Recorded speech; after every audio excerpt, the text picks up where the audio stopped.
Yo, hello guys, and welcome back again to a brand new video.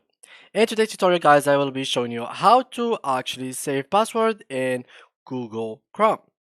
So, first of all guys, I will need you to go ahead and open your Google Chrome, and then we can go to whatever website we want to sign in our password to. For example, I will go to let's go to Amazon, and here for example, I will log in or create an account.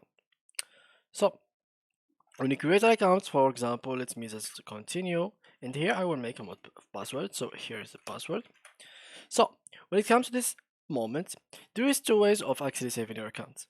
The first one, which is going here. So let me just change the language real quick. Let me just do something like that. Here we go. So there is this one which is stay connected. If I click here and click on login, my account will be connected and it will be forever. But it will not be saved forever in the Amazon or the Google Chrome browser. So what I'm going to do is save your password, which is an icon that will appear in each website that have a register form or login form. And then here we go to here, and all you need to do is here put the username and here put the password that you want it to be, and then click on save. After you save it, if you go to the settings and you went to settings and then passwords, here you will find password manager.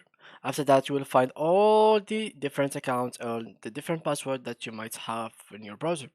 And by clicking on this eye over here, you will be able to see the password that you have put it in that specific website. So yeah, once more guys, so you just have to go to the website, enter the password, and then go here to the icon and save it. If you want to delete it, you can delete it from here in the website, or you can just go here, more actions, and then edit the password or remove. So yeah guys, that was it for today's video. If you enjoyed it, please leave a like and thank you for watching.